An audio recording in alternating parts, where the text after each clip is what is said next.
ও মা, আমি কি দেখলাম জানোনি রে মা, জানোনি? আমি যখন রওনা হয়েছি আমি চিন্তা করলাম, হাঁটতে হাঁটতে অনেক দূরে চলে গেলাম, বকরির খবরটা আমার নাই। আমি টেনশনে পড়ে গেলাম, হায় আমার বকরি কোথায় গেল, আমার বকরি কোথায় গেল? ও মা, আমি দেখলাম, যখন তাকাইয়া দেখলাম আমি যে রওনা হয়েছি মুহাম্মাদের চেহারার দিকে তাকাই, আমার কুরাইশি ভাইয়ের চেহারা আমি দেখলাম, আমার পিছনে সুন্দর করে লাইন ভাবে আমার বকরিগুলা চলতেছে। শুধু তাই না মা, আরো হয়েছে কি বলো মা, জানোনি? আমি তো আমার ভাইকে করে নিয়ে বসে আছি, আমার কুরাইশি ভাইকে নিয়ে আমি বসে আছি। কুরাইশি বাচ্চারা এত সুন্দর, এত সুন্দর, অন্যদিকে আমার মন ফিরাইতে চাই না গো মা। আমি যখন তাকাইয়াছিলাম ও মা, আমি হঠাৎ করে দেখি কেমন যেন অন্ধকার হয়ে গেছেন। কি ব্যাপার? এই মাত্র আসলাম, অন্ধকার হইল, কারণটা কি?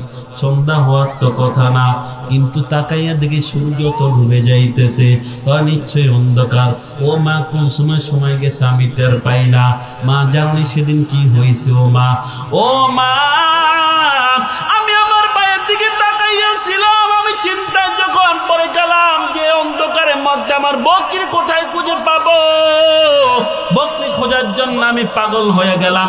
ও মা, তখন আমি কি দেখলাম জানেননি মা? তখন আমি দেখলাম, আমি যেমন আমার ভাইয়ের দিকে তাকাইয়াছি, ওই বকরিগুলা চতুর্পাশে হইয়া আমার ভাই মুহাম্মাদের দিকে তাকাইয়াছে। আরো জোরে সুবহানাল্লাহ। কেমন নবীর উম্মত রে বাবা, নবীর চেহারা কত সুন্দর। বলে আয়েশা বলেন, আমার প্রত্যেক মানুষের একটা সূর্য ওঠে, ওই সূর্যটা সকালে উদিত হয়। আমার একটা সূর্য আছে, যে সূর্যটা এশার পরে উদিত হয়। আয়েশা বলে, একদিন আমি আমার সুইটা হারিয়ে ফেললাম, অন্ধকার ঘরের মধ্যে খুঁজে পাই না। এসার পরে আমার ঘরের মধ্যে আমার স্বামী মুহাম্মদ প্রবেশ করলো। প্রবেশ করার পর দেখলাম তার চার আলোতে ওই কোণার মধ্যে সুইটা পড়ে আছে। সবচেয়ে বড় নিয়ামত আল্লাহ তাআলা বান্দাকে যত নিয়ামত দিয়েছে, ওই নিয়ামতের মধ্যে সবচেয়ে বড় নিয়ামত হলো বান্দাকে আল্লাহ মুসলমান বানিয়েছেন। কিসের নিয়ামত দিয়েছেন? মুসলমান বানিয়েছেন। এক নম্বর নিয়ামত। দুই নম্বর নিয়ামতটা কি? আল্লাহ বলেন, লাকাদ মান্নাল্লাহু আলাল মুমিনিনা ইয বা'আসা ফীহিম রাসূলাম মিন আনফুসিহিম ইয়াতলু আলাইহিম আয়াতি ওয়া ইউযাক্কিহিম ওয়া ইউআল্লিমুহুমুল কিতাবা ওয়াল হিকমাহ ওয়া ইন কানু মিন ক্বাবলু লাফি দালালিম মুবিন।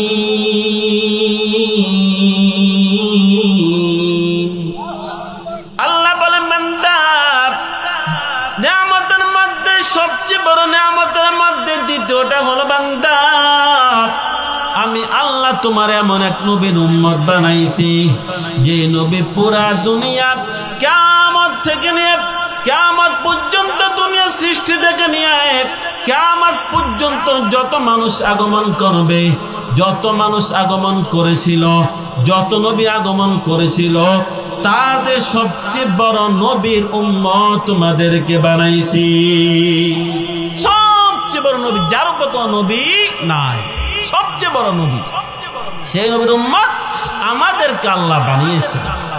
সবচেয়ে বড় নবী উনি কে? উনার পরিচয় জানা দরকার আছে কি নাই? কথা বলে পরিচয় জানলে মানুষের মান বাড়ে, পরিচয় না জানলে মানুষকে দামও দেওয়া হয় না, সম্মানও করা হয় না। ঠিক কিনা কথা বলেন? কথার কথা, আপনাদের গোপালগঞ্জ শহর থেকে একজন ব্যক্তি আসলো, কথার কথা কোটি কোটি টাকার মালিক, সে আপনাদের মজলিসে আসলো, আপনাদের কেউই তাকে চিনে না। তাহলে বলেন তো আপনি, ওই ব্যক্তি যদি আপনাকে না, আপনি যদি ওই ব্যক্তিকে না চিনেন, ওই ব্যক্তি এখানে আগমন করলে সবাই খুব সম্মান করবে? কথা কয় না রে? সম্মান করবে। কেন? কারণ তাকে চিনে না। চিনলে অবশ্যই কি করত? সম্মান করত। কিন্তু যখনই জানবে, আপনারা জানবেন যে অমুক ব্যক্তি অমুক লোক, তখন সবাই সম্মান করবে কি করবে না? ঠিক তেমনই ভাবে বলে, আমি তো নবীর আদর্শ মানব, নবীকে মানব, তাহলে নবীর পরিচয় জানার দরকার, কেমন নবী। ঠিক কিনা কথা বলেন? আমাদের নবী কেমন নবী? বলে আমাদের নবী হলো সর্বশ্রেষ্ঠ মানুষ, যার উপরে আর কোনো মানুষ হতে পারে না। দুনিয়ার মধ্যে বাবা তার মেয়েকে বিবাহ দিল, যদি কোটিপতি বাবা হয়, তাহলে তার মেয়েকে বিবাহ দেওয়ার ক্ষেত্রে ওই ব্যক্তি লক্ষ্য করে যে আমি এমন জায়গায় বিবাহ দিব যে জায়গায় আমার মেয়ের কোনো কষ্ট না হয়। এমন এত সুন্দর, আবার এত সুন্দরী, আবার বড় লোক, তাহলে তার চাওয়াটা তো বড়ই হবে। ঠিক কিনা কথা বলেন? বলে তার কাছে যদি প্রস্তাব নিয়ে যাওয়া হয়, ছেলে পক্ষ থেকে প্রস্তাব নিয়ে গেছে কাকা অথবা দাদা অথবা অন্য কেউ, তখন বলবে যা দূর হয়ে যা, তোর প্রস্তাব হবে না, বাবা প্রস্তাব নিয়ে আসলে পরে দেওয়া হবে। কারণ তার পাওয়ার তো আলাদা, কারণ নিজের একটা মাত্র মেয়ে, আবার সুন্দরী, আবার বড়। ঠিক কিনা কথা বলেন? সবচেয়ে বড় গার্জিয়ান কে জানি? বাবা। কে? কথা বলেন? বাবা সবচেয়ে বড় গার্জিয়ান। বলে আমাদের নবীকে আল্লাহ দুনিয়া পাঠাবেন, সেই ক্ষেত্র বাবা সুপারিশ করতে হবে, এমনি আল্লাহ তাআলা দুনিয়া পাঠাবেন না।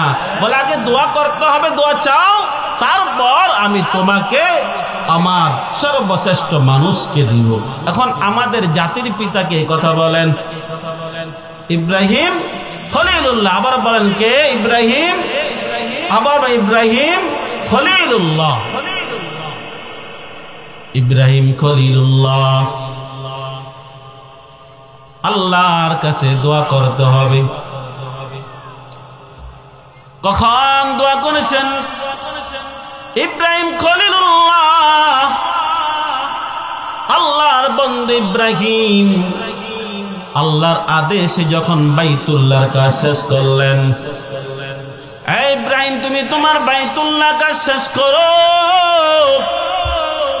ইব্রাহিম বাইতুল্লাহর কাজ শেষ করলো, ইসমাইলকে জুগালি নিয়ে, কারে জুগালি নিস? কথা কয় না কা? মিস্ত্রিকে। বলেন মিস্ত্রিকে? ইব্রাহিম খলিলুল্লাহকে। ইব্রাহিম খলিলুল্লাহ জুগালি দিচ্ছেন ইসমাইল জাবিহুল্লাহ। বলেন ইসমাইল, বলতে হবে না, বললে একটু পরে বুঝবেন না। বলেন ইসমাইল জাবিহুল্লাহ। কি? জাবিহুল্লাহ। জাবিহুল্লাহ মানে কি? যাকে আল্লাহর নামে জবাই করা হয়েছে। কার নামে? কার নামে জবাই করা হয়েছে? আল্লাহর নামে। এটা সবাই জানেন, ইতিহাস। কোরবানির সময় এই বয়ান সব হুজুরে প্রত্যেক মসজিদেই করে। ইসমাইল আলাইহিস সালামকে আল্লাহর নামে জবাই করছে কি করে নাই? ওই যে ইতিহাস, ওই দিকে যাব না, বয়ান অন্যদিকে চলে যাবে। তাহলে ইসমাইল জাবিহুল্লাহকে বলেন, ইসমাইল জাবিহুল্লাহ। বলে মিস্ত্রি হয়েছে ইব্রাহিম খলিলুল্লাহ, আর যুগালি হয়েছে ইসমাইল জাবিহুল্লাহ। কাজ শেষ করলেন, কাজ শেষ করে এখন দোয়া করতে আল্লাহ তাআলা মনে জাগিয়ে দিয়েছে, এই ইব্রাহিম যাও, তুমি আমার নিকট দোয়া করো, তুমি যা চাও তোমাকে তা দেওয়া হবে।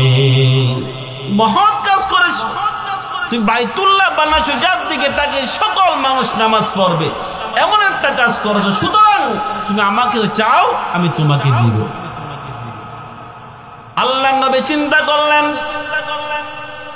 আগে চাইলাম দোয়ার মাধ্যমে রব্বি হাবলি মিনাস সালিহিন জামজাম ওয়ালা, আল্লাহ নিকট দোয়া করেছি, এখন আর ছোটখাটো কেউ চাইব না, এখন চাইবো আমি কাউসার ওয়ালা। কি ওয়ালা? কথা বল। কাউসারওয়ালা কে জানেননি? আমাদের নবী। কে কথা বলেন? হাসরের ময়দানে এমন কঠিন মুহূর্ত হবে যখন মানুষগুলা পিপাসার্ত হয়ে যাবে। ওই মুহূর্তে আল্লাহ রাসূল আমাদের নবী মুহাম্মদ সাল্লাল্লাহু আলাইহি সাল্লাম যাদেরকে মহব্বত করে ডেকে ডেকে হাউজে কাউসারে পানি পান করাবেন। ওই পানি খাওয়ার পর বান্দা হাসরের ময়দানে হিসাব শেষ হওয়া পর্যন্ত তার আর পিপাসা লাগবে না। এই কারণে কাউসারওয়ালা, উনি কাউসারের মালিক, হাউজে কাউসারের মালিক, তাকে বানিয়ে দাও। আল্লাহর বান্দা আমাদের নবী ইব্রাহিম খলিলুল্লাহ আল্লাহর নিকট দোয়া করেছেন, রব্বানা ওয়াবআস ফীহিম রাসূলাম মিনহুম ইয়াতলু আলাইহিম আয়াতিক ওয়া ইউআল্লিমুহুমুল কিতাবা ওয়াল হিকমাতা ওয়া ইউযাক্কিহিম ইন্নাকা আনতাল আজিজুল হাকীম।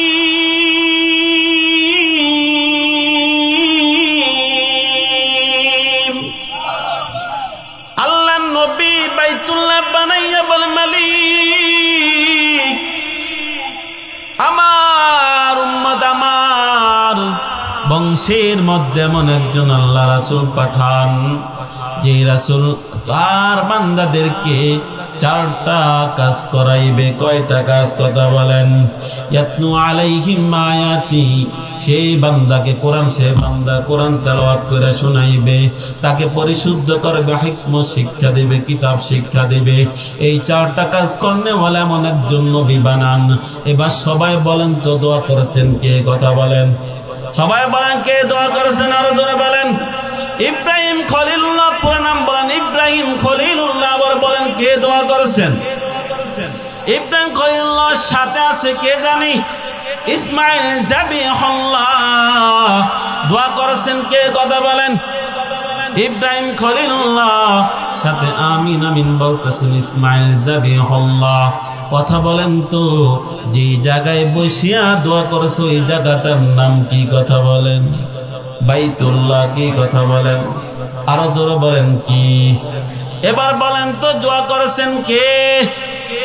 ইব্রাহিম খলিলুল্লাহ সাথে আমিন আমিন বলছেন ইসমাইল যাবিহুল্লাহ। যে স্থানে দোয়া করেছেন স্থানের নাম বাইতুল্লাহ। আল্লাহ বলেন, ও ইব্রাহিম খলিলুল্লাহ, তোমার নামটা যেরকম দেখা যায়, ইসমাইল নামটা তেমন দেখা যায়, বাইতুল্লাহ নামটা তেমন দেখা যায়। মুজব মুজব ইলাহির বাক্য। তোমার নামের সাথে আমার নাম খলিলুল্লাহ, ইসমাইলের সাথে আমার নাম যাবিহুল্লাহ, বাইতুল্লাহর সাথে আমার নাম বাইতুল্লাহ। সুতরাং সব যেহেতু মিলে গেছে আর তোমরা দোয়া করেছো, আমি আল্লাহ পাঠিয়ে দিলাম হাবিবুল্লাহ। আমাদের নবী হাবিবুল্লাহ। হাবিবুল্লাহ কাকে বলা হয়? খলিলুল্লাহ কাকে বলা হয় জানোনি?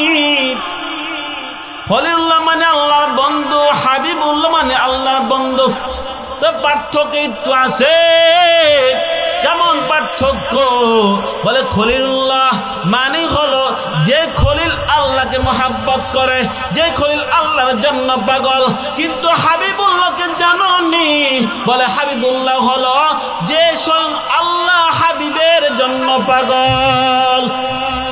কে কার জন্য পাগল?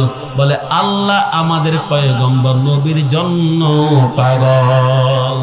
আল্লাহ স্বয়ং আমাদের নবীর জন্য পাগল। এমন নবীর উম্মত রয়েছে, বলে আমাদের নবীকে আল্লাহ তাআলা দুয়ার পর পাঠাইবেন, কিন্তু পাঠানোর পূর্বে কিছু নিয়ম কানুন এমনি এমনি পাঠাবেন না, বরং ঘোষণা দেওয়ার মাধ্যমে পাঠাবেন। কিছু দেওয়ার মাধ্যমে। কথা বলেন। ঘোষণা দেওয়ার মাধ্যমে। ঘোষণা দেওয়ার মাধ্যমে। বলে মাহফিল চলতেছে, ওই মাগরিব পর থেকে তো বয়ান নয়, সবাই কোরআন হাদিসের কথা বলে। প্রধান বক্তা কোরআন হাদিসের কথা বলে, কিন্তু মানুষ আসরে পর আসে না, মাগরিব পর আসতে চায় না। বরং প্রধান বক্তার সময় আসে কি আসে না? কথা বলেন।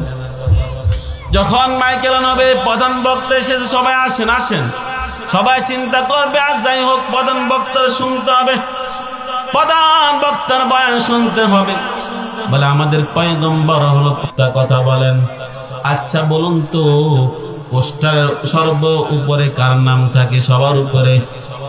কথা কয় না, কার নাম? প্রধান বক্তা না বিশেষ বক্তা?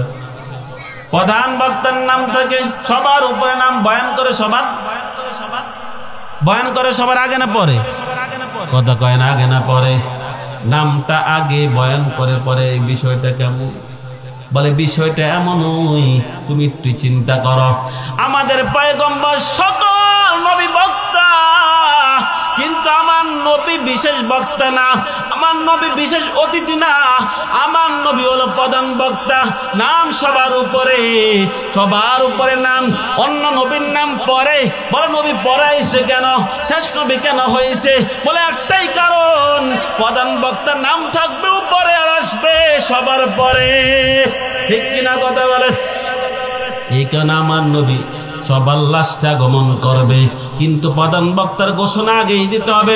ঘোষণা মাইকিং করলে প্রধান বক্তার নাম আগেই বলতে হবে। ঘোষণা দিল প্রধান বক্তার নামটা আগে আগে বলতে হবে। সুতরাং আমার নবীর নামও ঘোষণা দিতে হবে। এখন ঘোষণা দিবে কে? বলে হযরত ঈসা আলাইহিস সালাম। কে? কথা বলেন। আমাদের নবীর আগের নবীর নাম কি? ঈসা আলাইহিস সালাম। এরপর কোন নবী ছিল? এরপর আমাদের নবী। আমাদের নবীর আগের নবী যেহেতু ঈসা আলাইহিস সালাম, তাহলে ঘোষণা উনিই দিবেন। আল্লাহ ঈসাকে বলছেন ঘোষণা দাও।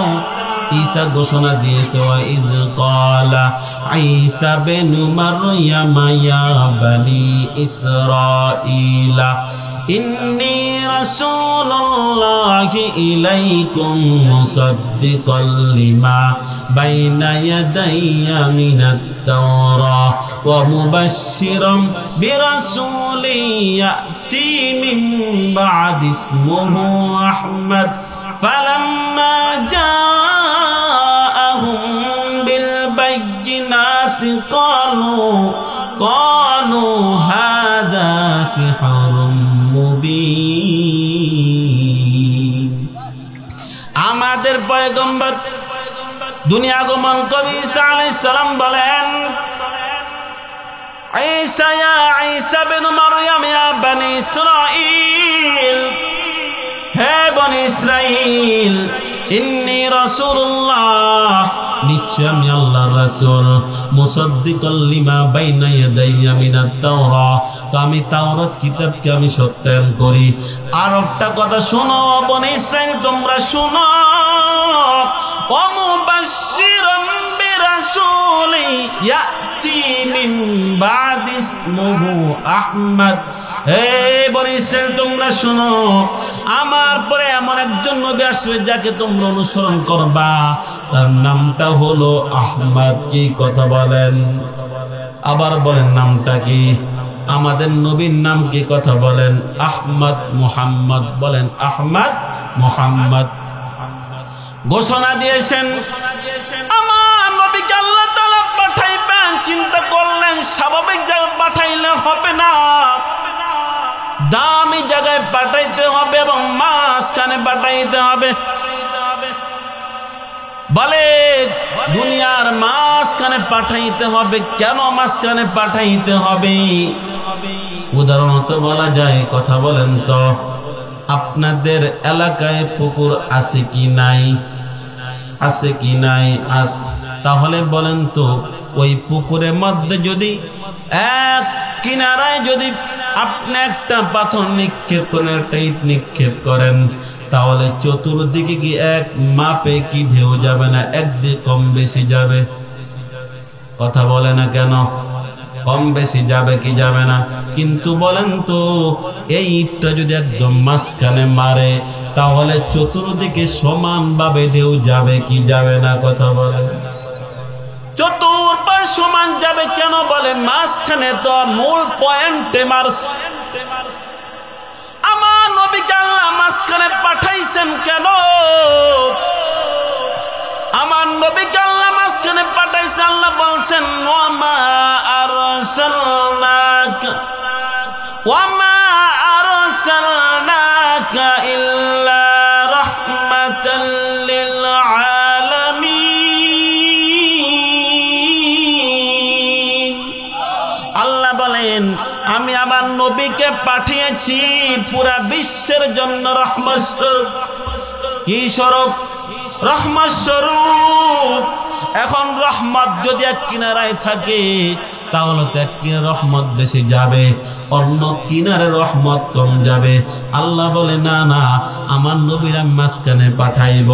আমার নবীরে মাঝখানে পাঠাইব কেন? বলে আমার নবীর রহমত যেন পরিপূর্ণ ঢেউয়ের মতো চতুর্দিকে ছড়িয়ে যায়। قال رسول الله صلى الله عليه وسلم ألا وإن في الجسد مضغة إذا صلحت صلح الجسد كله وإذا فسد الجسد كله ألا وهي القلب। পয়গম্বর বলেন প্রত্যেকটা মানুষের এই বডির মধ্যে একটা গোস্তের টুকরা আছে। ওই গোস্তের টুকরা পবিত্র হয়ে গেলে, পরিচ্ছন্ন হয়ে গেলে, পরিষ্কার হয়ে গেলে পুরো শরীরটা পরিষ্কার হয়ে যায়। ওয়াইদা ফাসাদাল জাসাদু কুল্লুহু, আর ওই গোস্তের টুকরাটা অপবিত্র হয়ে গেলে, অপরিষ্কার হয়ে গেলে পুরো শরীরটাই অপরিষ্কার হয়ে যায়।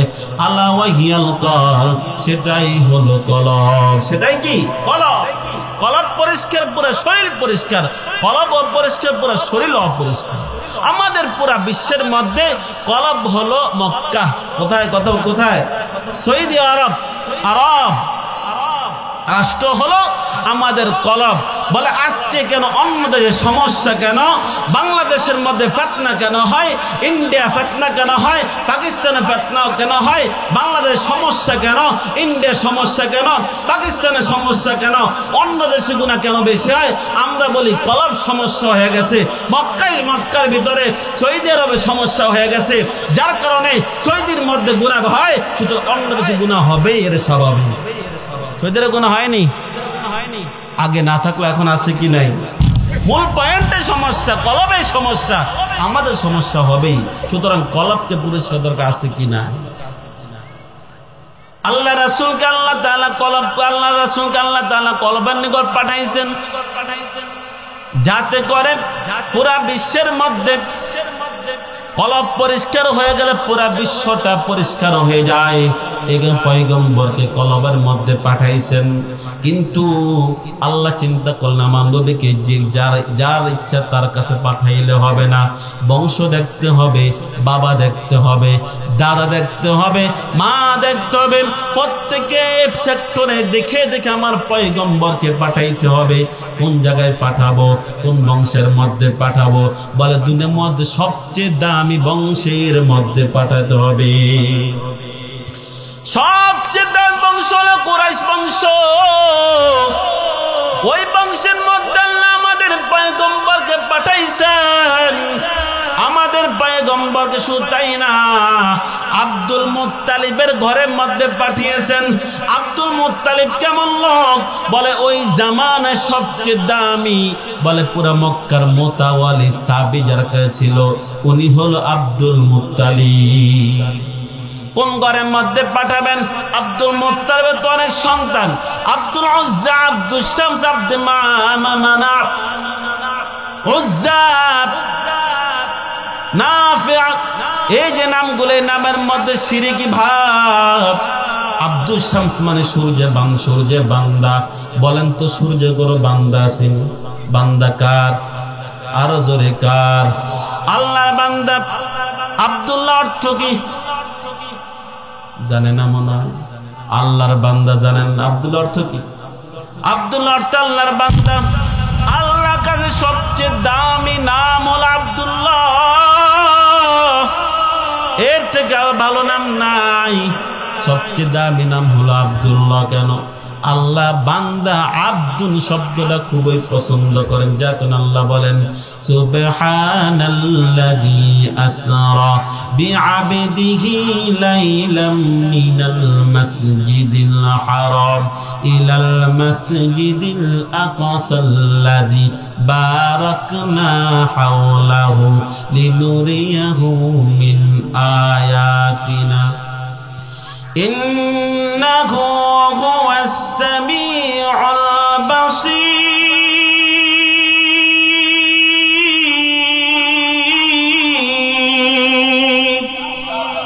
আল্লাহ বলেন আমি আমার বান্দাকে সফর করেছি, আমার বান্দাকে আমি মেরাজ করেছি। আল্লাহ নবী বলে নাই, রাসূল বলে নাই, বান্দা বলেছেন। আল্লাহর নিকট দাসত্বর বড় দাম, আল্লাহর নিকট বান্দার বিষয়টা অনেক পছন্দনীয়। সুতরাং আব্দুল্লাহ ঘরে পাঠাইছেন, আমার নবীর আল্লাহ পাঠাইছেন। চিন্তা করছেন ভাষাটা কি দিবে, বলে ইন্টারন্যাশনাল ভাষা দিয়ে আল্লাহ তাআলা নবীরে পাঠাইছেন। কি ভাষা দিয়ে কথা বলেন? ইন্টারন্যাশনাল ভাষা। বলে হুজুর আপনি মিথ্যা বললেন কেন? বলে আমরা জানি ইংরেজি ভাষা ইন্টারন্যাশনাল, আর আপনি বলেন আরবি ভাষা ইন্টারন্যাশনাল, এটা হতে পারে না। এখন যদি আমি জিজ্ঞেস করি ভাই আপনি বলেন তো ইংরেজি ভাষা ইন্টারন্যাশনাল কারণটা? বলে ইংরেজি ভাষা বাংলাদেশে চলবে, জাহান্নামে চলবে, ওই ভাষা ইন্টারন্যাশনাল হবে না। শুধু দুনিয়ার মধ্যে চলে সে ইন্টারন্যাশনাল পাই না, যেটা দুনিয়া চলে আখিরাতে চলে সেটাই কি হবে ইন্টারন্যাশনাল ভাষা। ঠিক কিনা কথা বলে? এই কারণে পয়গম্বর বলেন নাহিকুল আরব লিসানাসিন লিআন্নি আরাবিয়্যুন ওয়াল কুরআনু আরাবিয়্যুন ওয়া কালামু আহলিল জান্নাতি আরাবিয়্যুন। পয়গম্বর বলেন তোমরা শোনো, তোমরা তিনটা কারণে আরবিকে ভালোবাসো। এক নাম্বার হলো আমি নিজের জন্য আরবি, দুই নাম্বার কোরআনের ভাষা হলো আরবি, তিন নাম্বার হলো জান্নাতবাসীর ভাষা হলো আরবি। এই কারণে আরবি ভাষাকে ভালোবাসতে হবে। কোন ভাষাকে? আরবি ভাষাকে ভালোবাসতে হবে। ভালোবাসতে বলছেন কে? আমাদের রাসূল সাল্লাল্লাহু আলাইহি ওয়াসাল্লাম। তাহলে আমার নবীকে আল্লাহ পাঠাইছেন সব দেখিয়া। নবীর আদর্শ কেমন, এত সুন্দর। নবীর জন্ম থেকে নিয়ে নবীর আদর্শ। নবী দুনিয়া আগমন করলেন, আগমন করার পর নবীকে দুধ পান করানোর জন্য বিবি হালিমা নিয়ে যাবে। বিবি হালিমা তায়েফ থেকে রওনা হয়েছে দুর্বল ওট নিয়ে, বাহন নিয়ে, কি নিয়ে? দুর্বল বাহন নিয়ে রওনা হয়েছে। একসাথে অনেক লোক রওনা হয়েছে মক্কা থেকে সন্তান নেওয়ার জন্য, শিশু বাচ্চা নেওয়ার জন্য। ওই জামানায় সন্তানকে নেওয়া হতো, আর এর বিনিময়ে তাকে পুরস্কার দেওয়া হতো, টাকা পয়সা দেওয়া হতো। বিবি হালিমা রওনা হয়েছে, তার আশেপাশের লোকরা রওনা হয়েছে। রওনা হওয়ার পথে তো দুর্বল বাহন আস্তে আস্তে চলে, অন্যান্য বাহন গুলা খুব দ্রুত চলে।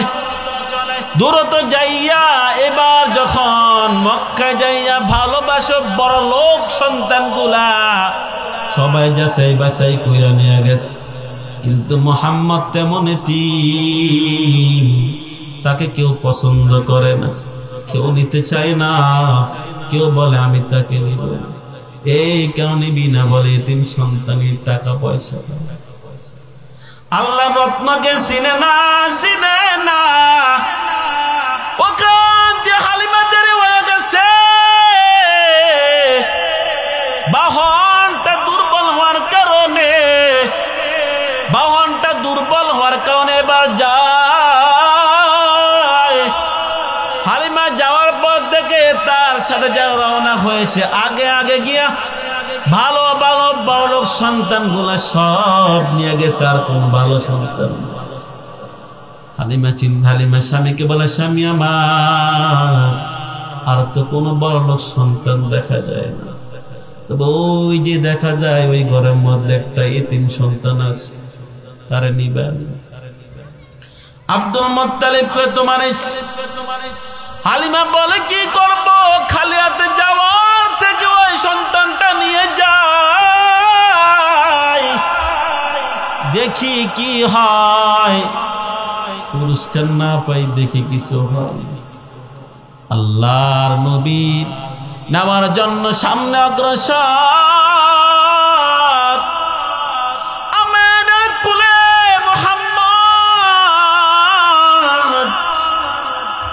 আর আমেনা দেখে হালিমা, আমেনার কোলে মুহাম্মদ, হালিমা সামনে অগ্রসর, চেহারার দিকে তাকাইয়ে দেখে হায় এটা কি সন্তান, এত সুন্দর সন্তান তো আর দেখি না। স্বামীকে বলে স্বামী আমার এতিম হোক, টাকা পয়সা প্রয়োজন নাই, এই এতিম সন্তানটা আমি নিয়ে যাই, যাই যাই আর কিছু করার নাই। স্বামী বলে ঠিক আছে, সন্তানটা সুন্দর লাগতেছে না। হালিমা কোলে নিল, বলে কেমন যেন আমার অন্তরের মধ্যে ঝাঁকি মারল। সুবহানাল্লাহ কয় না? হালিমা কোলে নেওয়ার পর বরকত শুরু হয়ে যায়। এইবার হালিমা বলে আমি আমার সন্তান, দুঃসন্তান মুহাম্মদকে কোলে নিয়ে রওনা হয়েছি, বাহনের মধ্যে উঠবো, বাহনের মধ্যে আমার স্বামী সামনে, আমি পিছনে মুহাম্মদকে নিয়ে বসবো। মুহাম্মদকে নিয়ে বসার পর সাথে সাথে বাহনটা বসে গেল। আমি চিন্তা করলাম কি ব্যাপার, কি ব্যাপার, এই ছোট সন্তান, তার তো ওজন বেশি না, মানলাম আমার বাহন দুর্বল, কিন্তু মুহাম্মদের ওজনে তো ওই বাহনটা বসার কথা না, কেন বসলো বুঝে আসে না, কেন বসলো বুঝে আসে না। আবার যখন হালিমা নামলো, স্বামীও নামলো, সাথে সাথে লাফ দিয়ে বাহনটা উঠে গিয়েছে। আবার স্বামী উঠলো, হালিমা উঠলো, আবার বাহন বসে গেছে। হালিমা কয় কি ব্যাপার, আমার মনের মধ্যে সন্দেহ হয়েছে, কিছু কিছু বেজাল কিছু আছে, নিশ্চয় কোনো কারবার এখানে আছে। হালিমা বলে স্বামী আমার মনের মধ্যে কেমন কেমন যেন লাগতেছে, আপনি পিছনে বন আমি সামনে বই, মুহাম্মদকে নিয়ে আমি সামনে বই, আপনি পিছনে বন। হালিমা সন্তানকে সামনে নিয়ে বসলো আর পিছনে স্বামী বসলো। বসতে দেরি, উঠতে দেরি হয় নাই। সুবহানাল্লাহ। উঠিয়া এত জোর রওনা হয়েছে, এত জোর, যেই তায়েব থেকে রওনা পথে 2 দিন দেরি হয়ে গেছে, অন্য বাহনগুলো আগে চলে গেছে। অথচ এই 2 দিন আগে যে বাহনগুলা মক্কা থেকে শিশু নিয়ে চলে গেল, ওই মুহাম্মদের বরকতে হালিমা বলেন যখন মুহাম্মদকে নিলাম এত জোর রওনা হয়েছে, আমার 2 দিন আগে যে বাহনগুলো রওনা হয়েছে তাদেরকে পার করে সামনে চলে গেছে। অন্য বাহনগুলোর মালিক বলে কি ব্যাপার হালিমা, বুঝে আসে না, ওই 2 দিন আগে আসলাম, তখন দেখলাম তোমার বাহনগুলো চলতে পারে না, তোমার বাহন তো দুর্বল ছিল, এখন কেমনে এত শক্তিশালী হলো। হালিম বলে আমার বুঝে আসে না, তবে মনে হয় কোন কারামতি না, আমার কোলে তার কারামতি। আরো জোরে সুবহানাল্লাহ। পয়গম্বরকে নিয়ে গড়ে উঠলো, বরকত শুরু হয়ে যায়। হালিমা বলে আমার ঘরের মধ্যে যখন উঠলাম, আমার যত বকরি আছে দেখলাম অটোমেটিক কেমন যেন দুধ ভরপুর হয়ে গেছে। অন্যান্য মানুষকে কি ব্যাপার, হালিমা আগে দেখতাম দুধ বিক্রি করতে পারতো না, এখন দুধ বিক্রি কইরা তুমি তাল পাও না, ব্যাপারটা কি বুঝে আসে না, এত দুধ পাও কোথায় থেকে? আর কত একটু যে তুমি কোন বাগানের ঘাস খাওয়া একটু বলো তো। কি কয় আমাদের এলাকায় বলে না, অনেক সময় যদি একটা সন্তান একদম সুষ্ঠ মুষ্ট হয়, দেখতে মোটা দাদা, তখন কিরে কোন চাউলের ভাত খাস, কয় কি কয় না, কথা এখন কয় কি রে তুই কোন জায়গার ঘাস খাওয়াস, এত দুধ? হালিমা বলে না না, এই ঘাসের বরকত না, আমি এমন একটা রত্ন আছি, ওই রত্নর বরকত। হালিমা বলে আমার সন্তান, আমার এক সন্তান মেয়ে, ওই মেয়ে একদিন তার বকরি চড়ানোর জন্য মাঠের মধ্যে গিয়েছে। যাওয়ার পর আসার সময় দেরি করেছে। আমার মেয়ে দেরি করার পর আমি রাগ হয়ে গেলাম, খুব রাগ হয়ে গেলাম। এই মেয়ে কেন তুমি দেরি করলা? মেয়ে বলল, ওরে বাবু আমি কাজ করি, আবার ধমক বাড়, আমি আর কাজ করব না। কার মেয়ে জানি? হালিমার মেয়ে। কার মেয়ে? কথা বলেন। আমি আর কাজ করব না, আমি আর কাজ করব না। বলে দুর্বল জায়গায় আঘাত মারলে কাজ করবে। মা চিন্তা করলো দুর্বল জায়গা একটা, সেটা হলো তার কুরাইশি ভাই মুহাম্মদ। কি ভাই? মুহাম্মদ। বলে ঠিক আছে যাও, তুমি যাওয়া দরকার নাই, তোমার ছোট ভাই না খেয়ে থাকবে, তোমার কুরাইশি ভাই না খেয়ে থাকবে, আমার কি? তোমার কুরাইশি ভাই না খেয়ে আমার কি? তুমি যাও না। আল্লাহর বান্দা বলে, মা না আমি যাব, আমার ভাই না খেয়ে থাকবে, মানতে পারি না। বলা আমি যাব, তবে আমার সাথে আমার ভাইকে দিতে হবে। মা বলো, রে বাবু তুমি এই বকরি নিয়ে চলতে পারো না, আর তুমি এই শিশু বাচ্চা তোমার ভাইকে নিয়ে হবাই তো পারবা না। মেয়ে বলে, মা না না, তাহলে আপনি জানেন না কয়দিন আগে আমার ভাইকে নিয়েছিলাম খেলাছি বলে। বলে মা ওই একদিন আমার কুরাইশি ভাই মুহাম্মদকে নিয়ে আমি বকরি চড়াইতে গেলাম, ওদিন কি হয়েছে আপনি জানেননি? বলে কি হয়েছে? বলে আমি আমার কুরাইশি ভাইকে আমি করে নিলাম, এত সুন্দর চেহারা, এত সুন্দর চেহারা, আমি তাকাইয়া থাকতে মন চাইলো, অন্যদিকে আমি তাকাইতে পারলাম না। ও মা আমি কি দেখলাম জানোনি রে মা? জানোনি আমি যখন রওনা হয়েছি, আমি চিন্তা করলাম হাঁটতে হাঁটতে অনেক দূরে চলে গেলাম, বকরির খবরটা আমার নাই। আমি টেনশনে পড়ে গেলাম, হায় আমার বকরি কোথায় গেল, আমার বকরি কোথায় গেল? ও মা আমি দেখলাম, যখন তাকাইয়া দেখলাম আমি যে রওনা হয়েছি, মুহাম্মাদের চেহারার দিকে তাকাই, আমার কুরাইশি ভাইয়ের চেহারা আমি দেখলাম, আমার পিছনে সুন্দর করে লাইন ভাবে আমার বকরিগুলা চলতেছে।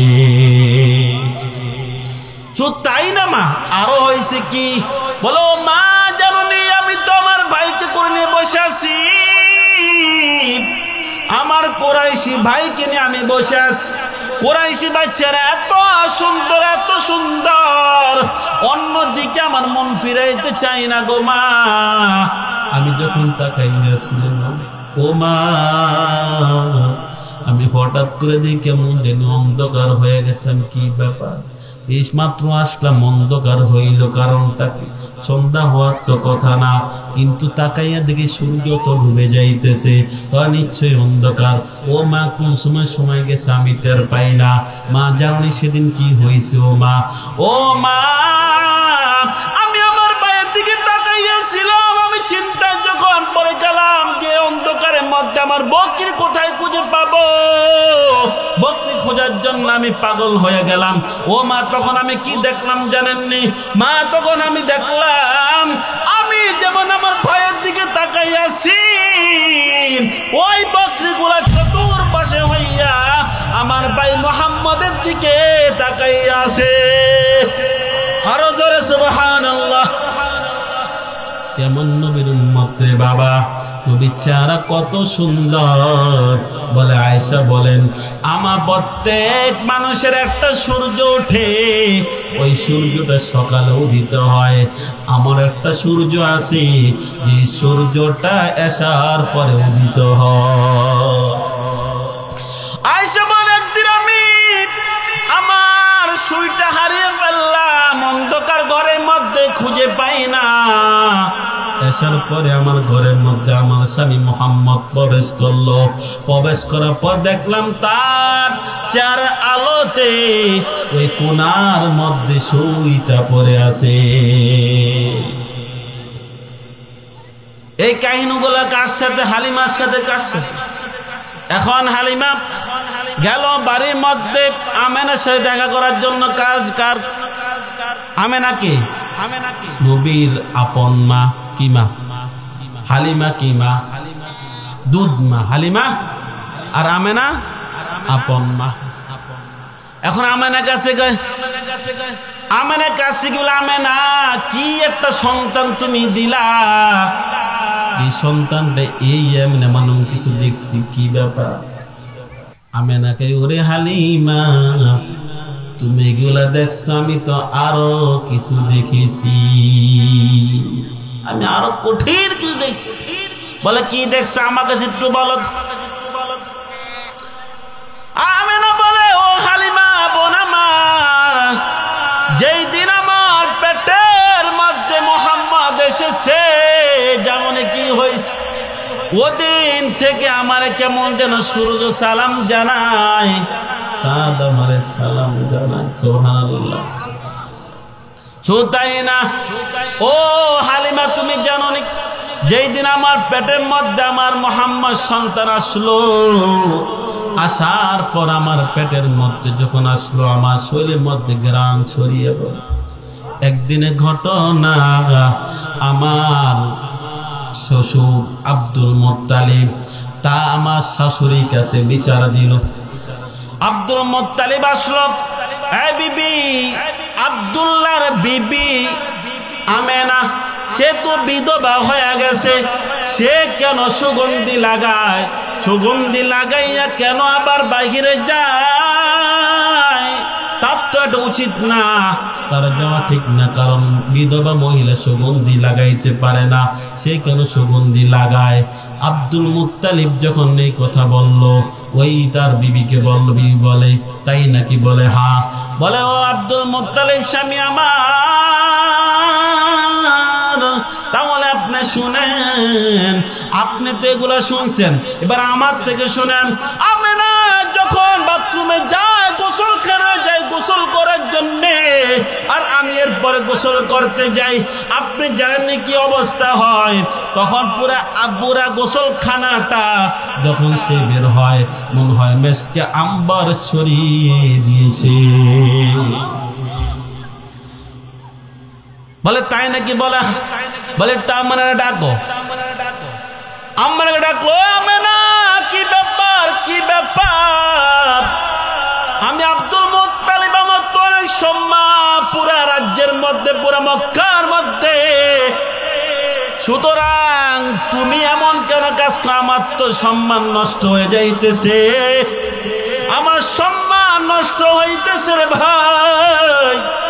আল্লাহর বান্দি বলে, কি হয়েছে বাবা একটু বলেন।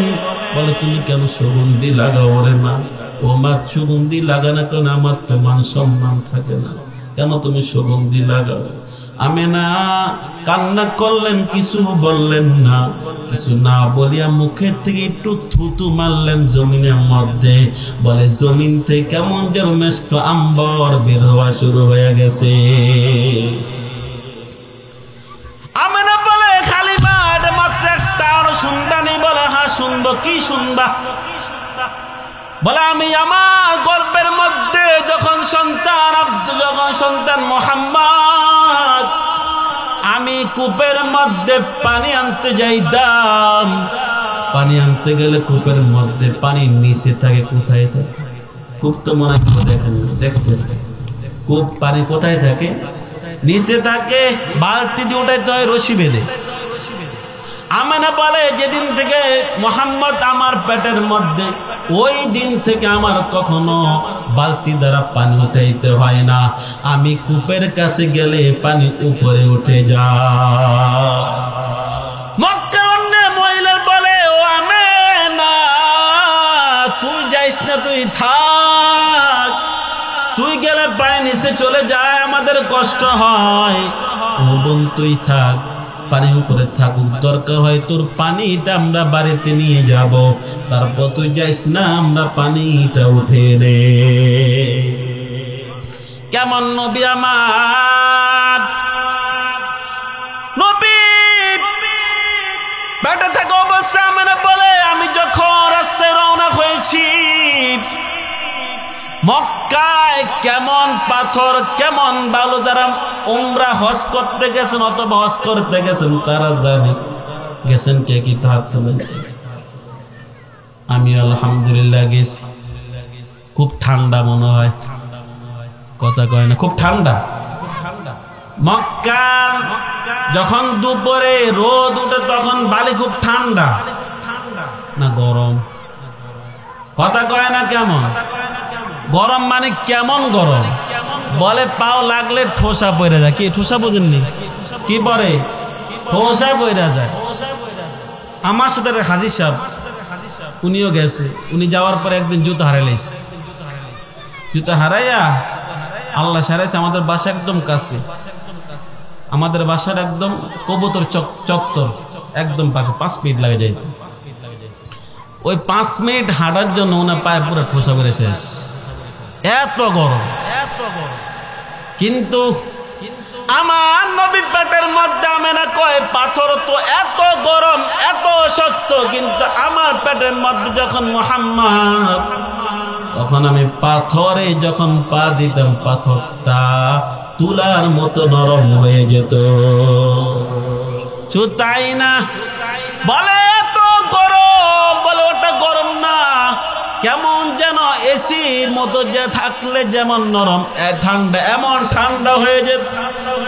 কিসের বরকত? আমার নবীর বরকত। কার বরকত? কথা বলে আমেনা বলে প্রত্যেকটা ঘরের মধ্যে মহিলার পেটের মধ্যে সন্তান আসলে ওই মহিলা অসুস্থ হয়ে যায়, বমি করে, করে কি করে না, বিভিন্ন অসুস্থ হয় কি হয় না। কিন্তু আমার পেটের মধ্যে আসলে আমি তো বমি দূরের কথা, আসার পর থেকে আমার কাছে আরো বেশি ভালো লাগা শুরু হয়ে গেছে। একটু জোরে কর না সুবহানাল্লাহ। কষ্ট হয় ভাই, কষ্ট হয়, শুনতে খারাপ লাগে। নবীর কথা ভাল লাগে আরো জোরে। কার কার কার জীবনী? কার জীবনী? আমাদের নবীর জীবনী। আমাদের নবী দুনিয়ায় আগমন করবেন। দুনিয়া আগমন করলে প্রত্যেকটা সন্তান যখন আগমন করে, আগমন করলে পুরা ঘরের মধ্যে মনে খুব সুগন্ধি ছড়ায় না? গন্ধ হয়? হয় কি হয় না? আপনাদের ঘরে মনে হয় না? হয়নি? আমার নবী যখন বের হয়েছেন, বলে গন্ধ নি, বলে কেমন যেন পুরা ঘরটা মাস্ক আম্বার হয়ে গেছে। আমার নবী যখন দুনিয়া আগমন করলেন, অন্যান্য সন্তানগুলা তার নাভি কাটতে হয়, তাকে মুসলমানি করতে হয়। আমার নবীর মুসলমানের প্রয়োজন হয় নাই, আমার নবীর নাভিও কাটতে হয় নাই। কিন্তু আমেনাকে আমি কাঁদতেছিলাম। কি ছিলাম? আমি কান্না করতেছিলাম। আমি কান্না করতেছি, হয় আফসোস, আমার তো স্বামী নাই, মুহাম্মদের তো বাবা নাই, আমার সন্তানটা দুনিয়া আগমন করো, আমার সন্তানকে খেলনা কে দিবি? সন্তানের জন্য আমেনা কান্না করা শুরু করে দিয়েছে। হায়, দুনিয়ার মধ্যে অন্য সন্তান হইলে তার বাবা থাকে, তার বাবা তার জন্য খেলনা নিয়ে আসে, বিভিন্ন আইটেমের খেলনা নিয়ে আসে। কিন্তু আমার সন্তানটা মুহাম্মদ, তার তো বাবা নাই, তাকে খেলনা কে দিবে? আল্লাহ তাআলা কেমন যেন জিব্রাইলের মাধ্যমে জানিয়ে দেয়, ও আমেনা, তুমি তোমার সন্তানের জন্য কান্না করতেছো, খেলনার জন্য কান্না করতেছো। আমেনা, ও আমার একটু সন্ধ্যা হতে দাও, সন্ধ্যা হতে দাও। ও আমেনা, দুনিয়ার মধ্যে যদি খেলনা আনতে হয় তো কাঠের বোতল আনতে, না হয় পাথরের, না হয় মাটি। ও আমেনা, আমার মুহাম্মদ এত কম দামি মেহমান, আমার নবী অনেক বড় নবী, আমার নবীরা আমার নবীর জন্য আমি নিজেই পাগল, অন্যান্য নবীরা আমার জন্য পাগল, আর আমি আমার নবীর জন্য পাগল। আমি তাকে সাধারণ খেলনা দিব না, আমি তাকে সাধারণ খেলনা দিব না। ও আমেনা, একটু অপেক্ষা করো, একটু সন্ধ্যা হতে দাও। সন্ধ্যা হইতে দেরি, আসমানে চাঁদ উঠতে দেরি না। বলে চাঁদটা কেমন করলো? বলে চাঁদটা ওঠার সাথে সাথে মোহাম্মদ চাঁদের দিকে তাকাইয়া আছে। মোহাম্মদ চক্ষুটাকে এইদিকে নেয়, চাঁদটা এইদিকে চলে যায়। মোহাম্মদ চক্ষুটাকে এইদিকে নেয়, চাঁদটা এইদিকে চলে যায়। মোহাম্মদ চক্ষুটাকে লড়ায়, চাঁদটাও লড়ে। মোহাম্মদ মাথা নাড়ে, চাঁদটা কেমন যেন নাচে। বলে মোহাম্মদ যা করে চাঁদটা তেমন করে। আল্লাহ বলেন আমি না, আমার নবীর দামটা অনেক বেশি, সুতরাং আমার নবীর খেলনা আমি চাঁদকে বানিয়ে দিলাম। কেমন নবী পাইছো রে ভাই, একটু বুঝো, কেন আদর্শ মানবা না? আল্লাহ নবী কেমন ভাবে বানাইছেন, পাঠাইছেন। কোন মানুষ যদি ইচ্ছা করুক বা না করুক, প্রত্যেকটা দিন কমপক্ষে 5 বার সে আল্লাহ নবীর নাম শুনে কি শুনে না? কথা বলেন। ইচ্ছা করুক বা না করুক, প্রত্যেক দিন আজানের মধ্যে বলে কি বলে না? আশহাদু আন্না মুহাম্মাদুর রাসূলুল্লাহ বলে কি বলে না? কথা বলে। আপনি মানুন বা না বলেন, কানের মধ্যে আসবে। আপনি বলেন আমি মানব না, বলে মানবি না, তোরে মানামু। তোরে কি করমু? শুনবি না, শোনামো। আমার নবীর নামটা এমন, আমার নবীর নামটা মোহাম্মদ। নামটা কি? মোহাম্মদ মানে প্রশংসিত। মোহাম্মদ মানে কি? প্রশংসিত ব্যক্তি। কাফেররা কয়, বলে মোহাম্মদ মিটিং করছে কিরে? মোহাম্মদের বিরুদ্ধে যতই করি তত মানুষ কেন তার পক্ষে হয়ে যায়। কাফেররা চিন্তা করলো মুহাম্মদের বিরুদ্ধে লাগা দরকার। বলে এই সবাই পরামর্শ করলে, তোমরা শোনো, আজকে থেকে মুহাম্মদের কথা কেউ শুনবো না। বলে কেন শুনবো না? বলে মুহাম্মদ হইল মুজাম্মাম। মুহাম্মদ কি? হাদিসের কথা। মুহাম্মদ কি? মুজাম্মাম মানে নিন্দনীয়, খারাপ। মুহাম্মদ মানে কি? প্রশংসিত। মুজাম্মাম মানে নিন্দনীয়, মানে খারাপ। আচ্ছা এখন বলেন, বলে এই মুহাম্মাদের কাছে যাই মানা কেন? কয় মুহাম্মদ খারাপ, সে মুজাম্মাম, সে খারাপ। কয় কে খারাপ? কয় মুহাম্মদ। কে খারাপ? কয় কে খারাপ দেবে? কয় মুহাম্মদ প্রশংসিত। আচ্ছা এর কথা মানবো। আপনি বলছেন এ খারাপ, আর আপনি ভালো করতে কেমন হইল? আল্লাহ এমন একটা নাম দিছে, কয় খারাপ করলে ভালো হয়ে যায়। খারাপ করলে কি হয়ে যায়? ভালো হয়ে যায়। আমার নবীর নামটা এমন ভাবে ফিট করে দিয়েছেন, কোন সুযোগ নাই নবীর বিরুদ্ধে কেউ বলবে, সুযোগ নাই। কিন্তু আজকে কাফের, বেঈমান, দুষ্ট নাস্তিক যারা বিরোধিতা করে, আমি বলবো কাফের, বেঈমান, নাস্তিক যারা আছে, তোরা আমার নবীর বিরোধিতা করলে শোন, আমার বাপের বিরুদ্ধে বলবি, আমার মার বিরুদ্ধে বলবে, কিছু বলবো না। তুই আমার ভাইরে গালি দিয়ে কিছু বলবো না, তুই আমার মারে গালি দিয়ে কিছু বলবো না, তুই আমার বাবার গালি দিয়ে কিছু বলবো না, কিছু বলবো না। কিন্তু আমার নবীর গালি দিলে, আমার নবীর ইজ্জত দিয়ে কথা বললে, তোর কল্লা ফালাইয়া দেব। ঠিক কিনা কথা বলেন? কলা রাখবেন না, ফালাইয়া দিবেন ইনশাআল্লাহ। আরো জোরে ইনশাআল্লাহ। আমাদের বন্ধু মুহাম্মদ নবী সাল্লাল্লাহু আলাইহি ওয়াসাল্লাম, ওই নবীর আদর্শ মানব না কেন? বলে কাফেররা পর্যন্ত মুহাম্মাদের নামটা বলছেন আলামিন। বলে মুহাম্মদ আলামিন, মুহাম্মদ আলামিন, মুহাম্মদ আলামিন। বলে মুহাম্মদকে আবু জাহেল মহাব্বত করত, আবু লাহাব মহাব্বত করত, সবাই মহাব্বত করত। তবে নবুয়তের পূর্বে, কিসের পূর্বে? নবুয়তের পূর্বে একদিনের ঘটনা, পয়গম্বরের বয়স যখন 10 হয়ে যায়, 10 থেকে 12 হবে, চলতে ফিরতে পারে মোটামুটি। আল্লাহ নবী একদিন পাহাড়ের মধ্যে চলে আর কান্না করে। আল্লাহ নবী কান্না করতেছে, মালিক আমার তো বাবা নাই, আমার তো দুনিয়ায় বাবা নেই। আল্লাহ, পুরা দেশে পুরা বিশ্বের দায়িত্ব আমারে দিলেন, ও মালিক কেমন আমি পালন করব? এই কথা বলে আর কান্না করে, এই কথা বলে আর কান্না করে। বয়স মাত্র 12, এই কথা বলে আর কান্না করে। নবী কান্না করতেছে, প্রতিমধ্যে আবু জাহেল সামনে। আবু জাহেল দেখছে কয়ে, মোহাম্মদ কান্না করো কেন? বুঝছি তুমি মনে হয় তোমার রাস্তা হারিয়ে ফেলেছ। মোহাম্মদ কিছু বলল না, আরো কান্না করে।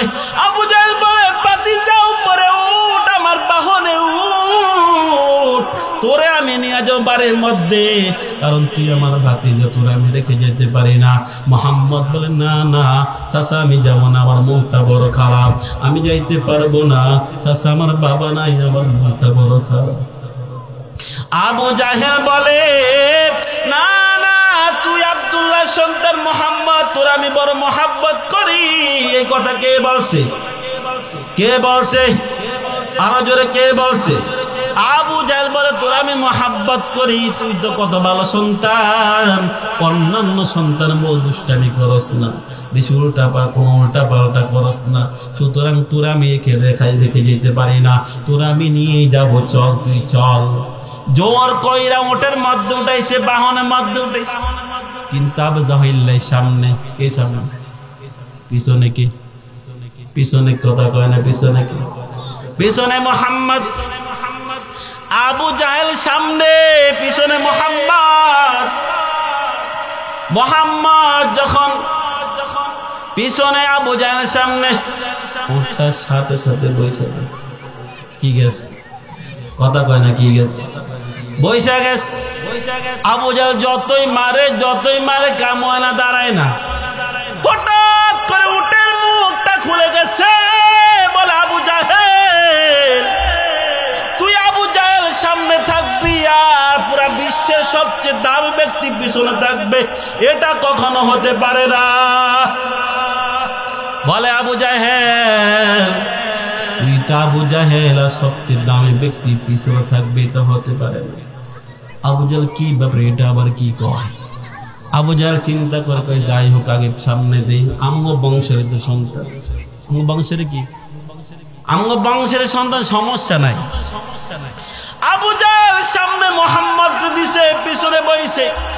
বসার পরে এবার উঠতে এত দূরে রওনা হয়েছে, ওই সামনে বড় বড় পাথরকে লাফ দিয়ে অন্যদিকে চলে যায়। আবু জাহেল বলে, কি ব্যাপার, যতই বাড়ি দেয় কোনো কাজ হয় না, এবার থামে না। ওট বলে, হঠাৎ করে ওটের জবান খুলে গেল। বলে, ওরে আবু জাহেল, আমি তো বড় নিজেকে কপাল পোড়া মনে করছি, তোর মত আবু জাহেল দিয়া আমার জীবনটা শেষ করে দিলাম, তোর মত আবু জাহেল দিয়া আমার এই বয়সটা শেষ। আমি কি করে জীবন আশা করি নাই মোহাম্মদের মতো ব্যক্তি, পুরা দুনিয়ার শ্রেষ্ঠ ব্যক্তি আমার পিঠের মধ্যে উঠবে, আমি আশা করি নাই। আবু জাহেল, যেহেতু মোহাম্মদ একবার পাইছি, আমার মতো খুশি আর কেউ নাই, সুতরাং যতই মারজ আজকে আমার থামাইতে পারবি না। কোন নবীর উম্মত ভাই, আদর্শ মান্দকার, আরো জোরে আদর্শ মান্দকার, কার আরো জোরে? কোন নবী? আমাদের নবী মুহাম্মদ সাল্লাল্লাহু আলাইহি ওয়াসাল্লামের নবী। তো নবী, এবার নবীর বয়স যখন 40 হয়ে যায়, এইবার তো সমস্যা শুরু। এতদিন আবু জাহেল কইতো, আইরে ভালোই তো হইছে।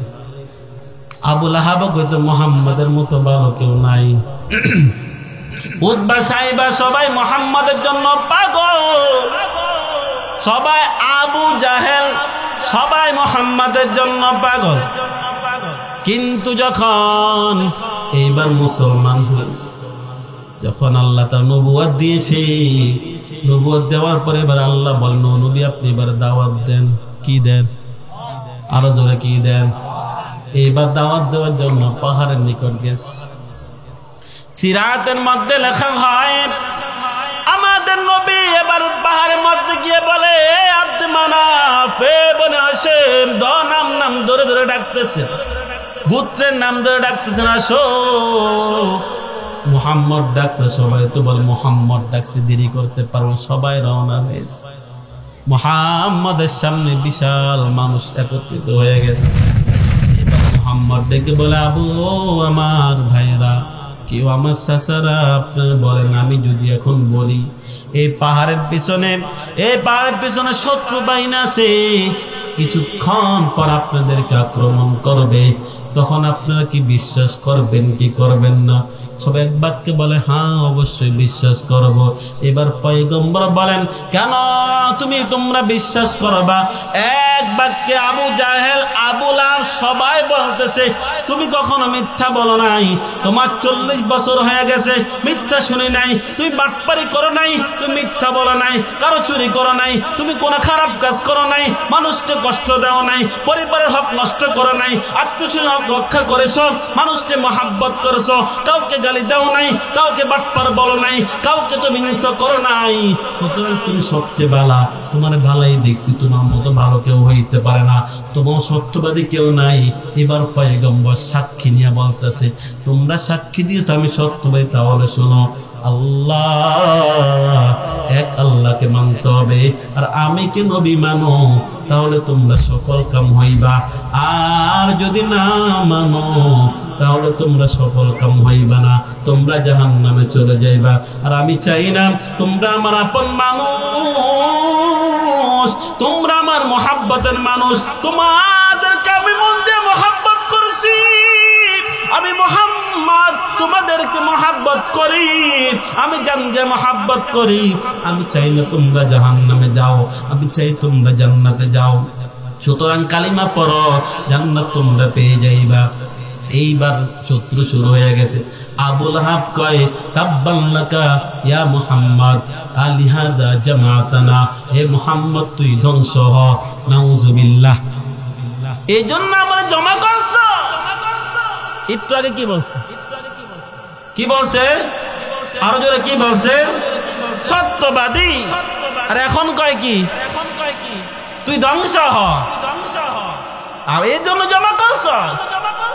আল্লাহ কয়, আবু লাহাব তুই কারে কইলে কথা, লগে লগে কোরআন আয়াতে নাজিল। কি নাজিল হইছে?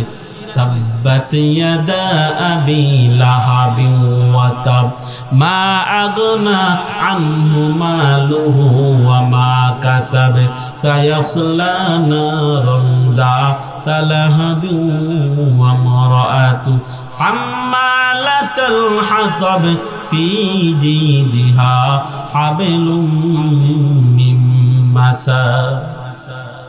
আল্লাহ বলে, আবু লাহাব তুই কারে কথা বললি রে? আবু লাহাব আমার বন্ধু মুহাম্মদ ধ্বংস হওয়ার কথা কস, তুই শুন আমি আল্লাহ তোরে ধ্বংস করে দিয়েছি, তুই ধ্বংস। এখন তো বিরোধ হয়ে গেছে, সবাই মুহাম্মাদের বিরোধ, পক্ষে না বিপক্ষে? এই কথা কয় না, পক্ষে না বিপক্ষে? কিন্তু যতই বিপক্ষে হক, পয়গম্বর এবার তেলাওয়াত করে, সুন্দর তেলাওয়াত। পয়গম্বরের তেলাওয়াত কতই না সুন্দর, সুন্দর না অসুন্দর? কথা কয় না কা? বলে মক্কার মধ্যে সুদাইস তেলাওয়াত করে কত সুন্দর লাগে, বাংলাদেশের মধ্যে সাইদ আহমদ তেলাওয়াত কত সুন্দর লাগে, অমক কারি তেলাওয়াত করে কতই না ভালো লাগে। আচ্ছা বলুন তো, দুনিয়া আমরা কোরআন তেলাওয়াত করলে যদি মানুষ হইয়া তো ভালো লাগে, যে নবীর উপর কোরআনটা নাজিল হয়েছে ওই নবীর তেলাওয়াতটা কতই না সুন্দর, সুন্দর কিনা কথা বলেন? কেমন সুন্দর একটু বলুন, শুনবেন তো? কেমন সুন্দর পয়গম্বরের তেলাওয়াত! পয়গম্বর তেলাওয়াত করতো সন্ধ্যাবেলা, আবার সকালবেলা বিভিন্ন, তবে সন্ধ্যায় সবসময় তেলাওয়াত করত। কোন টাইমে? কোন টাইমে? সন্ধ্যায় তেলাওয়াত। আবু জাহেল দিনে পয়গম্বরের বিরোধিতা করে, আবু লাহাব বিরোধিতা করে, উতবা সাইবা সবাই বিরোধিতা করে, মুহাম্মদ কেমনে দুনিয়া থেকে বিদায় করা যায়। আমার পয়গম্বর যখন সন্ধ্যায় তেলাওয়াত করে, আবু জাহেল ঘরে থাকতে পারে না, আবু লাহাব ঘরে থাকতে পারে না, উতবা ঘরে থাকতে পারে না, সাইবা ঘরে থাকতে পারে না। সকল কাফেররা লুকাইয়া লুকাইয়া তেলাওয়াত শুনে। কি ব্যাপার, কি ব্যাপার, মুহাম্মাদের বিরুদ্ধে করিস, আবার কেন মুহাম্মদ তেলাওয়াত শুনস? কারণটা কি বুঝে আসে না সবাইকে? আমিও তো বুঝি না, কিন্তু সন্ধ্যা হলে থাকতে পারি না। সুবহানাল্লাহ কয় না রে? কি করব, উপায় নাই। একদিনের ঘটনা, মুহাম্মদ তেলাওয়াত করতেছে, আবু জাহেল শুনতেছে, আবু লাহাব শুনতেছে, উতবা সাইবা সবাই শুনতেছে। সব লিডার, সব কি লিডাররা শুনতেছে। তেলাওয়াত শেষ হয়ে গেল, রওনা হয়েছে ঘরের দিকে। রওনা হওয়ার পথে 4 রাস্তার মোড়ের মধ্যে দেখা হয়ে গেছে একদিক দিয়ে আবু লাহাব, আরো দিক দিয়ে উতবা, আরো দিক দিয়ে সাইবা, আরো দিক দিয়ে আবু জাহেল। কিরে কই গেছিস? তেলাওয়াত শুনতে। কি শুনতে? কি শুনতে? তেলাওয়াত শুনতে। এই কি ব্যাপার, কালকে না তুই মুহাম্মাদের বিরুদ্ধে করলি, কালকে না মুহাম্মদ রে বিদায় করতে পাগল, আবার কিনলে তেলাওয়াত শুনি, ব্যাপারটা কি? এ আবু লাহাব, এ উতবা, এ সাইবা, এ আবু জাহেল, আমরা তো লিডার। আমরা কি, আমরা যদি তেলাওয়াত শুনি তাহলে অন্যান্য কাফেররা তো মুসলমান হয়ে যাইব। কি হয়ে যাইব? সুতরাং আজকে থেকে ওয়াদা কর, ওয়াদা কর, কাল থেকে আমরা কেউ তেলাওয়াত শুনবো না। সবাই 144 দ্বারা জারি, লকডাউন। কি ডাউন? বের হইলে গ্রেপ্তার, বের হইলে যে ধরা খাইব তারাই ফাঁসি। কি দিছে 144 দ্বারা? কয় দ্বারা? এই কয় না, কয় দ্বারা? 144 তারিখ জারি করলো, বলা কালকে থেকেও তেলাওয়াত শুনতে যাইবা না। সবাই লকডাউন দিয়া 144 দ্বারা দিয়া এবার বাড়ির মধ্যে চলে গেল। পরের দিন সন্ধ্যা হয়ে গেল, মুহাম্মদ তেলাওয়াত করা শুরু করে দিল। আবু জাহেল চিন্তা করলো, কালকে 144 দ্বারা জারি করলাম, লকডাউন দিলাম, কেউ তো আসবে না, আমি একা যাই। কে যাই? না, কে যাই? উতবা কয়, আবু জাহেল যাইব না, আবু লাহাব যাইব না, সাইব যাইব না, আমি যাই। কে কয়? উতবা। সাইবা কয়, কেউ তো যাইব না, আমি যাই। আবার আবু জাহেল কয়, আমি যাই। সবাই যাই, কোরআন তেলাওয়াত শুনে। এইবার রওনা হয়েছে আবার 4 রাস্তার মোড়ে সাইড দেখা। এই কই গেলি রে? টাকায় কি রে? লিডার, এখান থেকে সব লিডার ব্যাপারটা কি? কি ব্যাপার, কালকে 144 দ্বারা জারি করলি, লকডাউন দিলি, ব্যাপারটা কি? কোথায় গেলি বল? বলে ভাই যাই কস না কেন, মুহাম্মাদের বিরোধিতা করা যায়, কিন্তু মুহাম্মদ তেলাওয়াত করবে আর আমরা যাব না, এটা হতে পারে না। আমরা মুহাম্মাদের তেলাওয়াত না শুনে আমরা পারি না। কেমন তেলাওয়াত! আমার নবীর আখলাক কত সুন্দর, কত সুন্দর। আবু জাহেল, উতবা, সাইবা সব লিডার মিলিয়া বলতেছে, সবাই তো মোহাম্মদ দলভুক্ত হয়ে যায়, সবাই মোহাম্মদরে ভালোবাসে। কি ব্যাপার, পাকিস্তান থেকে মুসলমান হয়ে যায়, ওই ইন্ডিয়া থেকে যায় মুসলমান হয়ে যায়, ইতালি থেকে আসে মুসলমান হয়ে যায়, ব্যাপারটা কি বুঝি না। সবাই মোহাম্মদরে মোহাম্মদ করে। আমি আবু জাহিল্লা লিডার, আমি উতবা লিডার, আমি সাইবা লিডার, এত বড় লিডার আমার কেউ মানে না। মোহাম্মদের জন্য পাগল কেন বুঝে আসে না। কেন এত পাগল? আজকে থেকে 144 দ্বারা জারি করব, সবাই আমরা অমুক কোনায় এক রাস্তায়, ওই রাস্তার মোড়ে লোক দাঁড়িয়ে দিব, সবাই ঘোষণা দিবে, কেউ একটা পাগল আছে তার কাছে যাইবে না। নাউজুবিল্লাহ। কি কয়? একটা পাগল আছে, কেউ যাইবে না। উতবা লোক লাগাইয়া দিয়েছে চতুর্দিকে, সাইবা লোক লাগাইয়া দিয়েছে চতুর্দিকে, সব দিকে লোক লাগাইয়া দিচ্ছে। সবাই ঘোষণা দেয়, সাবধান, মুহাম্মদের কাছে কেউ যাইবা না, সে তো পাগল, সে আচ্ছা পাগল, তার কাছে যাইবা না, তার কাছে যাইবা না। সবাই চিন্তার, কি রে কেমন পাগল, একটু দেখতে আইতো, কেমন পাগল। কথা বোঝে না, একটু দেখা এটা পাগলটা কেমন, একটু আসলে কেমন, একটু দেখা দেখার জন্য যায়। দেখে কই এটা বুঝি পাগল হইতে পারে, এত সুন্দর চেহারা সে কখনো পাগল হইতে পারে না।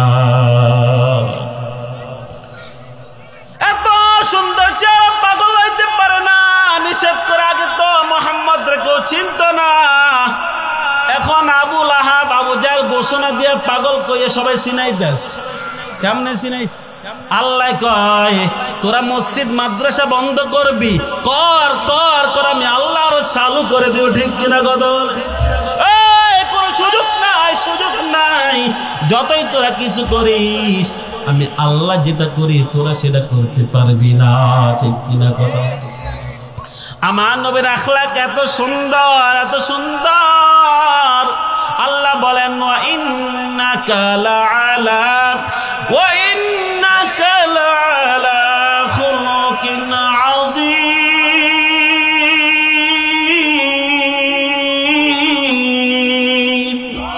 আল্লাহ বলেন আমি আবার নবীর এমন আখলাক যে সৃষ্টি করছি, আখলাকের নাম আখলাকে আযীম, আখলাকে খুলুকে আযীম। কত খুলুকে আযীম? খুলুকে আযীম মানে কি? খুলুক তিন প্রকার, আখলাক তিন প্রকার। কয় প্রকার? কথা কয় না, কয় প্রকার? আখলাক কয় প্রকার? তিন প্রকার। এক নম্বর খুলুকে আযীম, দুই নম্বর খুলুকে কারীম, তিন নম্বর খুলুকে হাসান। বলে খুলুকে হাসান কাকে বলা হয়, খুলুকে কারীম কাকে বলা হয়, খুলুকে আযীম কাকে বলা হয়? উদাহরণত বলা যায়, এক ব্যক্তি পীর সাহেবের কাছে, কার কাছে গেছে? পীর সাহেব হুজুর এই যে খালি খুলুক খুলুক কোন খুলুক খুলুক, এই খুলুকটা আবার কয়? খুলুক তিনটা। কয়টা? এক নম্বর কি আযীম, এক নম্বর, দুই নম্বর কারীম, তিন নম্বর হাসান। বলে এগুলা কি? বলে তুমি বুঝতে চাও? ও যে তিন রাস্তার মুখ দেখছো, কোথাও যাইবা, যায় কি এর মুখ?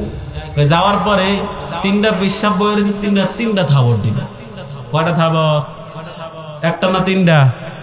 একটা একটা তিনটা নাকি একজনের তিনটা? একটা একটা তিনটা, একটা একটা করে দিবা। গ্যাস হুজুরে কইছে যে পরীক্ষা করে আসি, দিয়েছে এক থাপ পড়ালাম। দেওয়ার পরে প্রথমটা কয় ভাই আপনি ব্যথা পাইছেন? কি কয়? উল্টা মারছে না, কইছে ব্যথা পাইছেন? ভাই ব্যথা পাইছেন আপনি? এরপরে প্রথম ব্যক্তি সাথে দ্বিতীয় ব্যক্তির কাছে দিছে আবার থাপ। সে কিছু কেনা চুপচাপ বসে, চুপচাপ কি দিছে? বসে দিছে। তৃতীয় ব্যক্তির কাছে গেছে, একটা দিছে দাঁত ফালাইছে, হ্যাঁ উল্টা দাঁত ফালাইছে। কথা বুঝে নাই রে? এক নম্বর বলে থাপ্পড় দিছে, বলে উল্টা দোয়াছে, দোয়া করছে। দুই নাম্বার বলে খুলুকে কারীম, সে মারছে কিন্তু কিছু পায় না। খুলুকে হাসান বলে সে মারছে উল্টা, ও একটা মাইরা দিছে। এবার বলেন তো আমার নবী খুলুকে কি? খুলুকে আযীম। আমার নবী খুলুকে আযীম। কেমন খুলুকে আযীম? বলে আমার নবী কেউ মারলে প্রতিশোধ নেয় না, বরং দোয়া করে। আমার নবী মক্কায় দাওয়াত দেয়, মক্কার মানুষরা দাওয়াত নেয় না। আল্লাহ আদেশ করলেন পয়গম্বর যাও, তায়েফের ময়দানে যাও, মানুষকে দাওয়াত দেওয়ার জন্য তোমার দায়িত্ব। পয়গম্বর যায়েদ বিন হারেসা সেখানে রওনা হয়েছে দাওয়াত দেওয়ার জন্য। আল্লাহর নবী চলে যায় দাওয়াত দেওয়ার জন্য। তায়েফের মধ্যে গিয়ে বলে ও ভাই শুনো শুনো, ও ভাই শুনো, তোমরা এক আল্লাহকে মানো, তোমরা জান্নাতে যাইবা। তায়েফের মানুষটা এত নির্যাতন করা শুরু করে দেয়, তাকে বিদায় করে নাই, বরং পিছনে লাগিয়ে দিয়েছে। পিছনে লাগিয়ে দিয়েছে, ছোট ছোট সন্তানকে পাগল পাগল বলার পাথর নিক্ষেপ করা শুরু করে দেয়। আমার পয়গম্বরকে যে নবীর গায়ে মশা মাছি বসতে পারে না, ওই নবীর গায়ে পাথর নিক্ষেপ করা শুরু করে দেয়। আমার নবীর গায়ে পাথর নিক্ষেপ করতে করতে রক্তে রঞ্জিত করে ফেলে। নবীর গায়ের মধ্যে রক্তে রঞ্জিত হয়ে গেছে। যায়েদ বিন হারেসা বলে, আমি নবীকে জড়িয়ে ধরলাম। জানার পর আমার নবী যখন জড়িয়ে ধরলাম, যায়েদ বিন হারেসাকেও আরো বেশি পাথর নিক্ষেপ করে। নিক্ষেপ করতে করতে যায়েদ বিন হারেসাকে রক্ত রঞ্জিত করে ফেলে। কিন্তু কি অবস্থা হয়ে গেল, যখন অবস্থা এমন হলো যায়েদ বিন হারেসা বেহুশ হয়ে গেল। আবার মুহাম্মদ উঠে আবার পাথর নিক্ষেপ করে। নিক্ষেপ করতে করতে পয়গম্বরকে এমন অবস্থা করে ফেলেছে, পয়গম্বর বেহুশ হয়ে যায়। বেহুশ হয়ে যাওয়ার পর পয়গম্বর অবস্থাটা এমন হয়ে যায়, আর কোন হুঁশ নেই। এমন অবস্থায় সংক্ষেপে বলি, আমার পয়গম্বর তখন আল্লাহ তাআলা ফেরেশতা পাঠিয়ে দিলেন, ও নবী, আপনি তায়েববাসী আপনার কষ্ট দিয়েছেন, আপনি একটু বলেন, দোয়া করেন, এই দুই পাহাড় তাকে পুরা তায়েববাসীকে ধ্বংস করে দিবে, চাপে পেলে মেরে ফেলবে। বলে আমার নবী বলেন, না আল্লাহ, ও ফেরেশতা, না না, আমার আল্লাহকে বলে দিও আর ওই তায়েববাসী ধ্বংস হয়ে যায়। আজকে তারা বোঝে নাই, কিন্তু তাদের সন্তানরা তো ইসলাম গ্রহণ করতে পারে, তাদের নাতিরা তো ইসলাম গ্রহণ করতে পারে। সুতরাং তারা ধ্বংস হইলে তাদের জাতি কোথায় থেকে আসবে? আমি তাদেরকে মাফ করে দিলাম, আর আমি তাদেরকে মাফ করে দিলাম। আল্লাহকে বলে কোনো বিচার প্রয়োজন নাই, কোনো বিচার প্রয়োজন। সেই নবীর আখলাক আমরা মানবো তো ইনশাআল্লাহ, সবাই মানব।